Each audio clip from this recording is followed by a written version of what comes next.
So ayun mga kababayan, what's up na naman for another video at nagbabalik muli ang inyong lingkod. Of course, walang iba ako hindi si Birador Pikwa, no? At your service mga kababayan. So for today's video, for today's vlog, okay, magbibigay tayo ng ating opinion, reaction regarding dito sa sinabi ng bobo po, no? Ng bobong tatakbong presidente ng Pilipinas sa 2028, no? Alam nyo naman kung sino yon, wala nang iba, no? Kung hindi itong si Sara Lustay, no? Lustay, okay? Ang alam lang ay maglustay at walang alam sa saligang batas, walang alam sa legislation, walang alam sa pamumuno bilang isang vice-presidente, tapos tatakbo bilang isang pangulo. Diba, nakakatawa mga kababayan. So bago natin yan simulan mga kababayan, kung bago ka pa lang sa aking YouTube channel, don't forget to like and share at i-click mo na rin notification bell para updated ka po, no, dito sa ating mga video na i-upload at sa ating mga live. So ano ang pag-uusapan natin ngayon mga kababayan? So etong ang opinion regarding sa flood control project, okay, na mga ghost project at nai-issue dito itong DPWH at ang mga kongresista at mga senador na konektado sa budget at konektado dito sa mga contacts ng mga senador sa pagdating sa flood control project. At nangunguna ang pangalan dyan nila Senator Chis Escudero at nila Bongo, no, nasa listahan, ika nga, na pinakang malaki, no, na budget dito sa sa flood control na ito. Pero nga magpasa hanggang ngayon mga kababayan ay lubog pa rin tayo sa baha, no. So eto, bago natin pag-usapan yan, eto muna mga kababayan, etong nakita ko at gusto ko talaga siyang bigyan ng opinion dahil nabobobohan ako dito talaga, sa totoo lang, no, mga kababayan, no. Nabobobohan ako dito kay Sara Lustay dahil nga, Diyos ko, bakit daw hinayaan ng Pangulo, 'di ba, na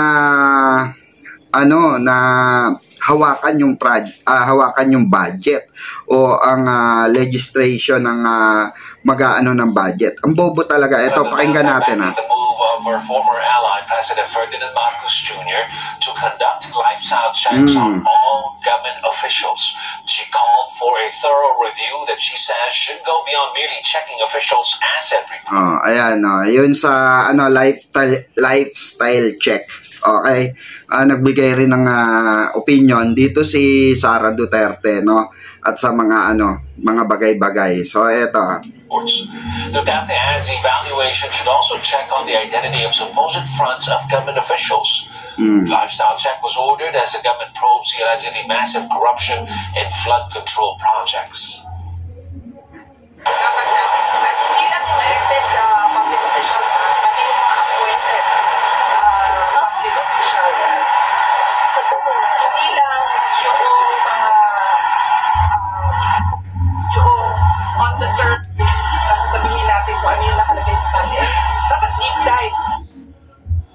Public Works Secretary Manuel also backing the lifestyle review of officials. The palace has said the check would start with the performance agency, which faces intense scrutiny over its infrastructure projects. Open naman po. I think mabuti naman po at pagkita natin lahat lifestyle check ng ating mga tauhan dito sa department. Okay lang, siguro. Dapat isusulong dapat agad-agad po. Open naman po sa public ang gagawin na lifestyle check. Oo, tama lang naman. Hindi, alam nyo sa mga kababayan natin nanonood, alam nyo, sa totoo lang, kailangan naman talaga. Kailangan naman, ever since naman kailangan. Hindi lang ginagawa talaga ng mga namuno noon. Katangi-tangi lamang po si Pangulong Bongbong Marcos, mga kababayan, ang nito, okay, ang nagsulong nito at nag-push nito yung lifestyle check. At the same time, yung flood control, no, issue ay siya lamang po ang nakagawa nito. Okay, siya lamang po ang nambraso sa mga ganito at wala siyang pakialam ang ating mahal na Pangulo kung sino ang mga masagasaan niyang tao rito, no? Oo, balagbaga na, ika nga, 'di ba? So, eto dito nyo makikita mga kababayan na ang ating Pangulo ay isa sa nagpapakita na totoong Pilipino. Okay? Dugong Pilipino. Bakit po? Dahil mahal niya ang mga Pilipino at gusto ng ating mahal na Pangulo na mabuksan ang issue na ito para sa pangkalahatan. Para po, 'di ba? Open book. Okay, itong mga nakaupo sa serbisyo kung sila ba ay nangungurakot or bakit malaki ang pumapasok sa kanilang income, 'di ba? Ang lifestyle nila ay hindi mo 'di ba? Hindi mo maintindihan kung saan nanggagaling ang mga pinagagagastos sa mga lifestyle nito, 'di ba? So dapat lang agree naman si Manuel Bunoan, okay? Ang secretary ng nitong DPWH na i-open din yung kanyang SALN. At ang sabi nga niya, 'di ba, 3 years pa lang siya dito sa administrasyong ito. So parang confident siya rito. Pero malalaman natin 'yan kung may mga mahuhungkat pa ng mga assets. Pero inaabangan nga ng lahat mga kababayan, no? Ito pong etong sa mga senador, 'di ba? Ito sa mga senador na kailangan talaga mabigyan ng karampatang no? Pagsisiyasat, reliable sa yung regarding sa mga reliable assets na nila, 'di ba? Pinresinta nila, 'di ba? So kung may mga nadagdag pa diyan, for sure yan, may mga nadadagdag diyan. Nako, pasalamat talaga sila wala si Senator Trillanes, mga kababayan. Dahil kung naandyan si Senator Trillanes, nako, 'di ba? Baka bumulong si Senator Trillanes, no? Hindi natin alam. 'Di ba, magkaibigan naman 'yan, no? Baka napabulong si mo para masakote ang mga 'yan, ipa-open mo yung SALN lahat, 'di ba? O lifestyle check. Okay, so tuloy natin. The Philippine Senate President wants lifestyle checks for all government officials, including lawmakers. Escudero says he fully supports the president's order, saying public officials shall not indulge in extravagant or ostentatious display of wealth in any form. Meanwhile, Senator Risa Ontiveros urges President Marcos to take it a step further and disclose the statement of assets, liability, and net worth, or SALN. Kung nag-utos si Presidente ng lifestyle check, magandang halimbawa at magpapakita din ng pamumuno kung kasamang ibubunyag yung kanyang SALN. Willing akong gawin yon, mas willing pa nga kung sama-sama kami sa minority para ipakita na collective responsibility ito. The Philippine Contractors Accreditation Board asserts its licenses are not for sale. This following Senator Panfilo Lacson's allegation that the board is offering accreditation for sale at a starting price of 2 million pesos. PCAB says it is aware of individuals misrepresenting themselves as the board's official personnel, and they could be behind alleged irregularities in the licensing and accreditation of contractors. The board adds it is actively investigating these fraudulent activities and working with authorities to protect the industry. It urges contractors and the public to be vigilant and to report any suspicious offers to the board. Tama naman, tama. The Tax Bureau begins lifestyle checks on contractors who are flaunting their lavish assets in public. Let's get more details from our correspondent, Arlene Delgado. Arlene? Yes, Ron, the Bureau of Internal Revenue said it is conducting a lifestyle check on contractors who are publicly flaunting their assets. This comes after President Ferdinand Marcos Jr.'s order to conduct lifestyle checks on all government officials amid the ongoing probe into anomalous. Actually, mga kababayan, ako para sa akin, yung mga nasa nasa government, yung mga government employee na nasa mataas na posisyon, like for example BIR, Ayan, yung mga namumuno dyan. Ano pa, basta yung mga government, na lower ground. Okay? Kasi dyan nag-uumpisa, sa totoo lang mga kababayan. Like for example, dito sa DPWH, hindi naman mag-uumpisa ang corruption dyan, mga kababayan. Kung hindi sa mga trabahador. Kung hindi sa mga nasa loob. Okay? Siyempre, kailangan nilang dumiskarte dyan para magkapera sila. Diba? I'm sure marami dyan. Maraming talamak dyan. And as far as I know, mga kababayan, okay, ay release na ng DPWH yung mga tinanggal. Okay? So, hindi ko pa alam kung sinong mga tinanggal doon sa DPWH, pero ang balita natin ay nirelease na sa ating mahal na Pangulo kung sino mga tinanggal at hiring na nga po ulit itong DPWH, mga kababayan. Especially sa procurement. Sa procurement kasi nanggagaling yan, mga kababayan, no? Yung mga connection dyan, yung mga chuchu, diba, na usap-usapan, meeting, okay? At nagbabato, no, ng mga nagbabato ng mga project, okay, dun sa mga contacts nila na mga kontraktor, okay? So dito rin nagsisimula lahat yan, mga kababayan. Tapos itong mga kontraktor na to ay nakakonekta dito sa mga municipal, okay?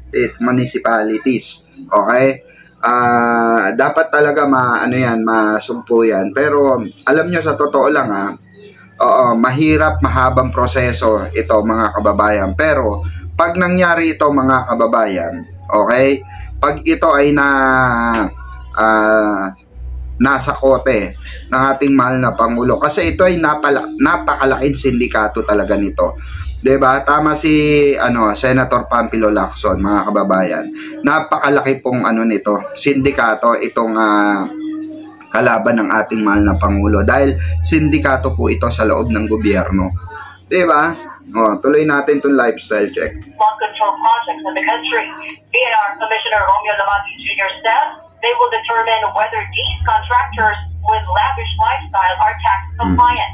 He added that they will also conduct lifestyle checks on government officials as he vowed of an extensive investigation. The BAR chief added that a tax fraud audit is ongoing on contractors involved in anomalous flood control projects. Those who will be proven tax deficient will be required to pay its deficiency taxes and will not be issued an updated tax clearance.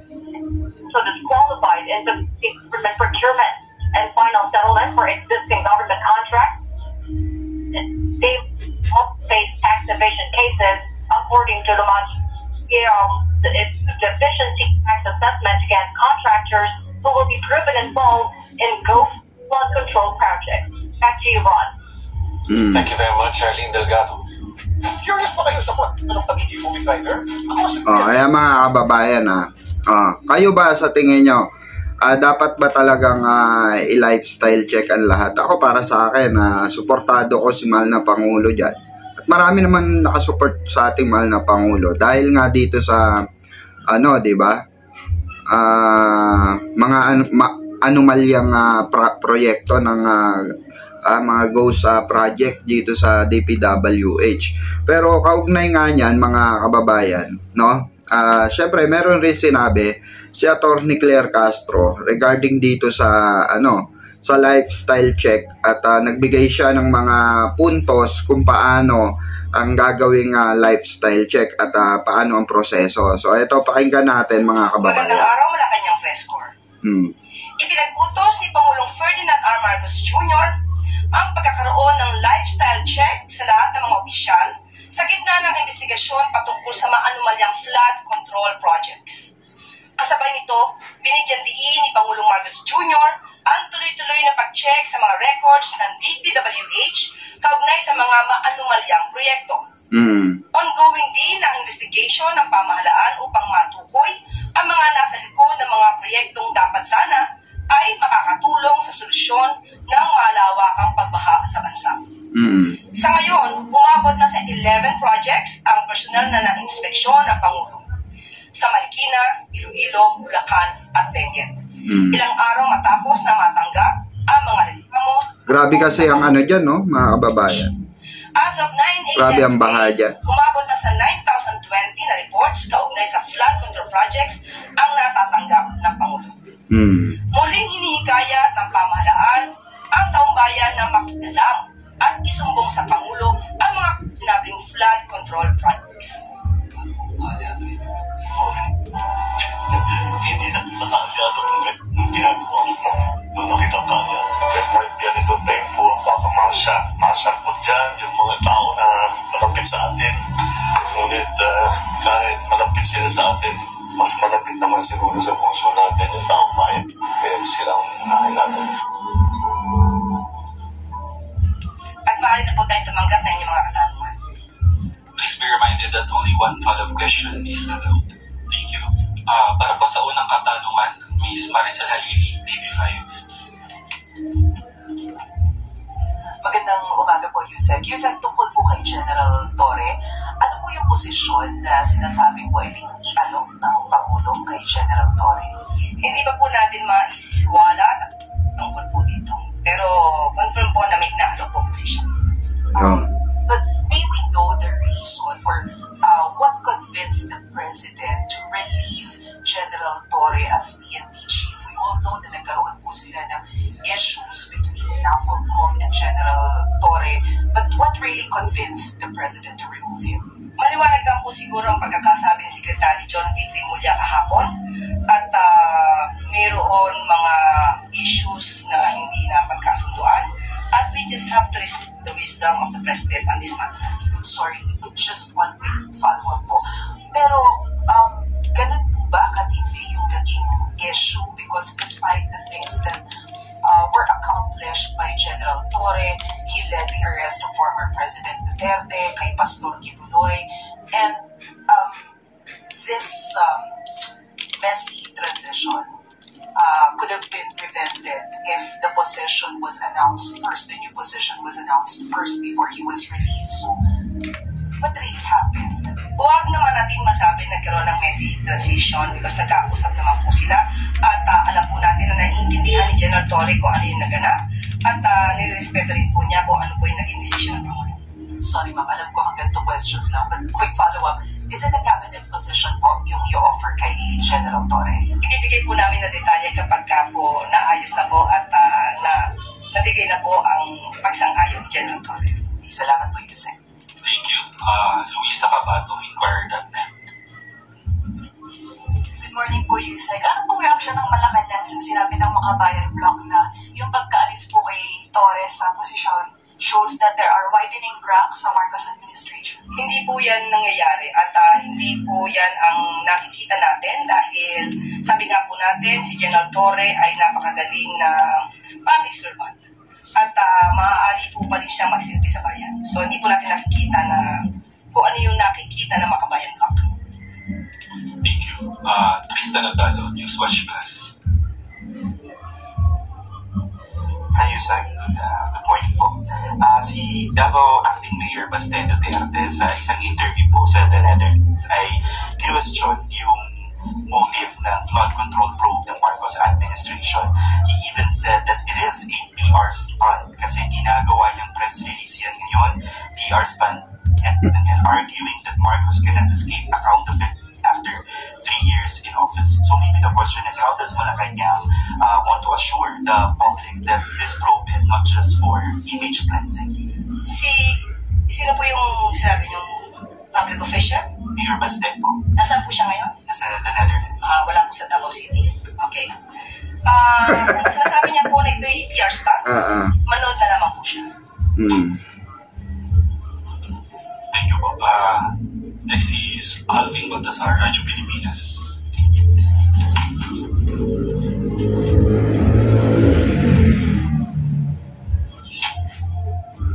Laging basag ang mga Duterte sa no? Sa kay Attorney Claire Para masampahan na finally ng kaso tao involved dito sa flood control projects sa anomaly. Para makapag-request na rin tayo ng multi-partner order kung kung sakasakaling man to sa mga taong sangkot at hindi makalabas ng bansa. Sa ginagawa pong pag-iimbestiga ng Pangulo dito, ito naman po ay hudyat na rin po para sa mga ibang government agencies like COA, DAR, LGUs, Bureau of Customs, na magkaroon po ng pag-iimbestiga rito. Marami po tayo nakikita na maraming nagkakaroon ng luxury cars. Malamang ay dapat makita rin po ito ng BOC kung ito po ba ay bayad sa mga taxes na required. At sa mga LGUs po, kung makikita po natin na itong mga contractors na to, mga kontratista na yan, napakalaki ng mga proyekto at malaki ang kanilang kinikita. Tingnan po nila kung ito po ay naaayon din sa mga mayor's permit or business permit na kanilang binabayaran sa LGUs. Pati po sa BIR. So, ito po yung pag-iimbestiga ng Pangulo ay hudyat sa bawat ahensya na gawin din nila ang kanilang trabaho upang mag-iimbestiga patungkol dito. Follow up po, Mr. Ivan Medina, Jeremy. You said related po sa binanggit ninyo in opening this briefing. You said that the President ordered a lifestyle check amid investigation. Can you tell us more about this? Sino ho ang saklaw nitong lifestyle check nito? Unang-una po, hindi po natin makakaila na mayroong mga DPWH officials na sinasabing involved at malamang ay magsimula sila. So far, ang nababanggit na ho ng Pangulo, mga kontrata, mga contractors, of course, officers or officials of the Department of Public Works and Highways. Pero wala pa ho siya napapangalanan ng politiko, kongresista, senador, o kung sino mang posibleng involved dito sa mga proyekto ito. Is the President getting there? Mangyayari po kaya ito? Definitely. Sinabi naman din po ng Pangulo na hindi ito titigilan at tatapusin niya ito bago siya matapos ang termino. Ang huli po, nabanggit ng Pangulo mismo sa kanyang bibig nang galing, I am getting very angry with what I'm discovering about all these flood control projects. Ano ang ibig sabihin kaya nito? What can the public expect to come out of this anger? Magdidimanda po talaga sa sampa ng kaso at dapat masampa ng kaso. Walang sisinuhin, walang malapit sa puso, walang kaalyado, kung sino man ang involved dito, sasampa ng kaso. Yes, yun ang dapat, di ba? Yan ang maganda kay Pangulo talaga. Yan ang magandang gawin ng Pangulo. Lifestyle check.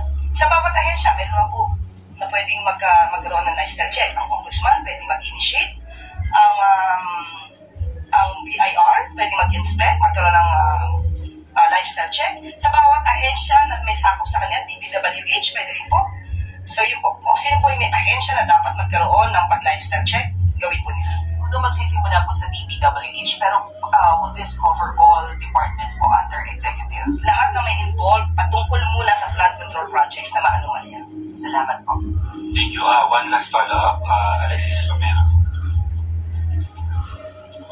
Yusek, so it will cover everyone. But given na may mga nagsasabing yung corruption is deeply entrenched within the bureaucracy, how do we ensure the independence of such investigations, considering ang sabi ninyo, each agency will conduct its own? Nagsalita po kasi ang Pangulo. So dapat ang bawat ay sa kanilang asahan po natin dapat at bigyan po din natin sila ng karampatang tiwala. At kapag may nakita din tayong anomalya sa kanilang pag-iimbestiga, magiging passionable rin po ang kanilang pagtatrabaho at malamang masama din sila sa pag-iimbestiga. So you can guarantee that this will be independent and it will not be partisan? Definitely. Salamat po. Maraming salamat po. Para po sa susunod na katanungan, Anab Joe, GMA News Online. Good morning, ma'am. Ma'am, kamustahin lang po namin yung level of trust and confidence ni Presidente kay Secretary Bonoan given ng mga developments sa flood control probe. Buo pa rin po ba yung kumpiyansa ng Presidente kay Secretary? So ngayon, wala naman po nababanggit na anuman ang Pangulo. So kung meron man magiging aksyon patungkol kay Secretary Bonoan, hintayin na naman po natin. For so as of the moment, nandiyan pa rin po ang trust niya. Ma'am, yung nabanggit ni former DPWH Secretary Singson na nakatanggap siya ng feeders from the palace para bumalik sa DPWH as Secretary. Confirm po ba na may ganito pong feeders ang palace, ma'am? Sa ngayon po ay itatanong po natin at bibigyan ko po kayo ng detalye pa po. Thank you. Clay Perdilla, PTV4.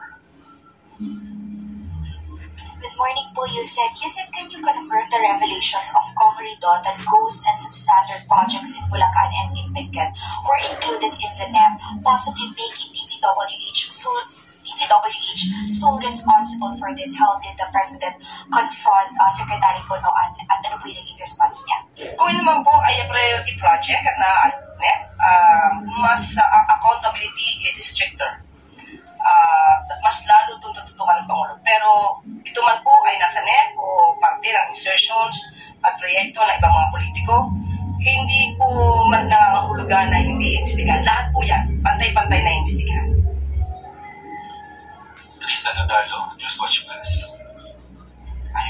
Yusek, on another topic lang po, yung legal counsel ni former President Rodrigo Duterte, si Nicholas Kaufman, na-interview po siya and sinabi niya na he is asking na makapag-usap with the Philippine government. He said, I want to negotiate the former president's return now to the Philippines. Will Malacanang even open its doors to this request of Mr. Kaufman? Wala pa pong request kami natatanggap.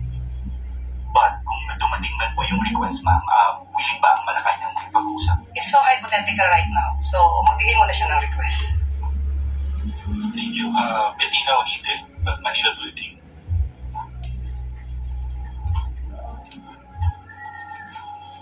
Morning po, Yusek. May we get the balanced reaction lang po on the call of Tindig Kalikasan to also include yung mga provincial officials po ng Bulacan on the investigation of failed flood control projects sa probinsya po.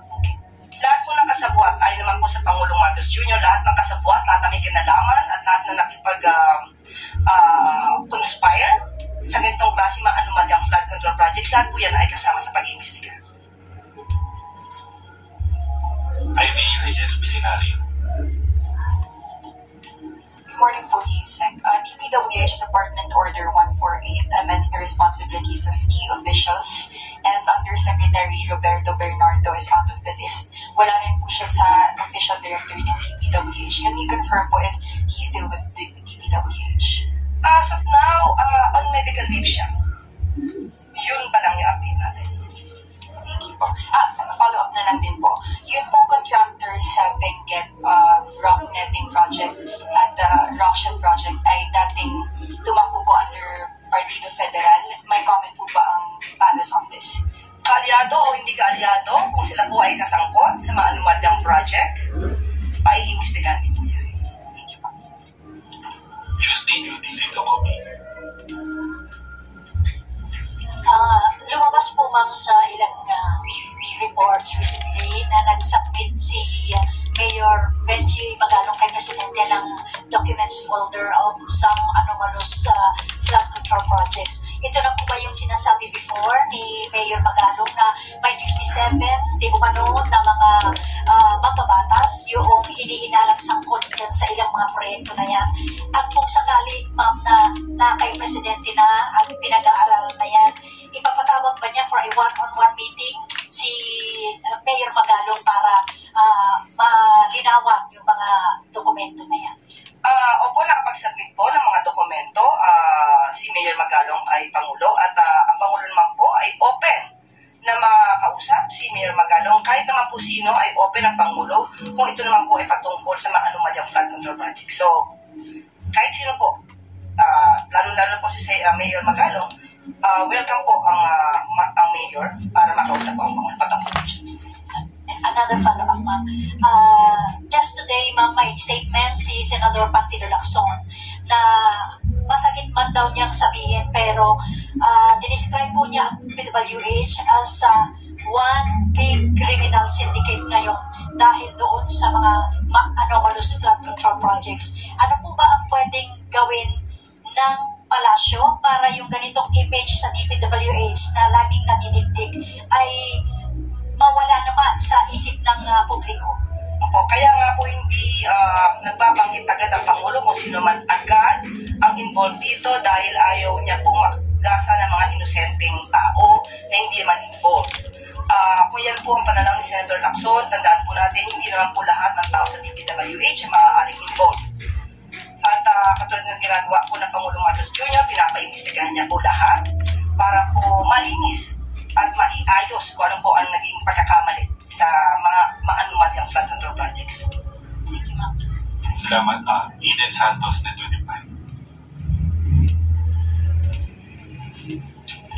Yusek, good morning po. Sa kabila po ng paulit-ulit na sinasabi po ng gobyerno, especially ng Malacanang, na lahat ng involved sa anomalya po sa flood control projects ay kakasuhan kapag talagang napatunayan po na sangkot sila. Sabi po ng ilang mga kritiko ng administrasyon, itong investigasyon daw po sa anomalya sa flood control projects ay pauuwi lang din sa mga Duterte. Ano po ang reaction ng palasyo dito? Ba't naman nila masasabing mauwi sa mga Duterte? May kinalaman ba mga Duterte sa mga maanumalyang flood control projects?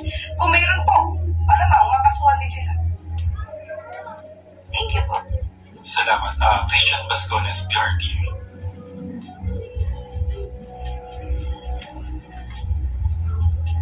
Yusek, reaction lang po na palasyo sa sinabi ni Senator Ping Lacson na malaki ang posibilidad na may powerful contractor behind the attempted bribe sa Batangas Congressman. At mismo si Representative Leviste ang nagsuggest na ang DPWH engineer na nagtangkang manuhol ay siyang dapat domestiko maging state witness sa korupsyon sa flood control projects. Kung sino man po ang behind dito, mas maganda po na makausap din po ng Pangulo si Congressman Leviste at kung ano ang kanyang mga nalaman kasi personal po siyang nakahuli dito kay district engineer. At most probably, may mga contractor na napanggit dito. So, mas maganda makipag-ugnayan sa Pangulo para kung sino man ang mga malalaking tao di umano na behind dito ay dapat di makasuhan. Hindi lamang po yung district engineer. Balik na ako dun sa pinag-usapan natin before, General Nicolas Torre Porter. Quoting political analyst Ronald Llamas, comment niya sa pagtanggal kay Torre na posible raw po ay masyado na siyang sikat or he outshine the master, which he refers to Torres superiors like the President and DILG Secretary. Reaction po daw. Opinion po yan ni Mr. Latya. So, yun lang. Samuel Medinilla, Business Mirror. Good morning, ma'am. What measures will the government implement to ensure rice prices will remain stable once the 60-day import ban takes effect next month? Okay, ayon po sa DA, nakausap po natin ay magkakaroon sila ng price monitoring to enforce the maximum suggested retail price at nakikipag-usap din po sila sa stakeholders, mga farmers, millers, traders, para hindi po manipula ang presyo at nagkakaroon din po sila ng monitoring ng bigas weekly, nationwide. Pa-start na nga din po ang harvest season. So, with that, nakikita po natin na tama po ang supply ng bigas sa atin mula sa local farmers. So, wala po masyadong iniisip na magiging problema patungkol sa supply ng bigas. Ma'am, follow-up na po. Yung in-announce po yung suspension dun sa pag-import ng bigas, na sabi po yun yung nasa India, nasa state visit. Sana po ba, meron na po bang na-issue na document, executive order, or kahit anong issuance for the implementation of the ban? Bibigyan ko po kayo kung maibibigay din po sa akin, pero ang pagpul po dyan na issue, mas palalawigin po natin bukas. On another topic po, meron na po bang mga flood control projects yung nasuspend doon sa ongoing investigation ng mga anomalous flood control projects? Meron na po nasuspend. Sa ngayon po ay nakikipag-meeting pa po lahat ang mga maaaring mag-revisa pa. No, maliban sa Pangulo mag-revisa ng mga records at malamang bukas din po muli ay mag-update. Follow-up question, Chloe of Ana, Business World. Morning, Yusek. Regarding po sa rice importation fees, nabanggit po ni Secretary Kiko Laurel na open si President sa pag-extend ng 60 to 90 days. Can the palace confirm that po? Ngayon po, opinion po yan ni Secretary Kiko, pero magkakaroon pa po ng meeting. Muli, ang issues na to ay ibibigay po natin ang update by tomorrow. So, as of now po, yung pa rin pong 60? Yes. Opo. Thank you. Thank you. Next is Alvin Baltazar, Radio Pilipinas.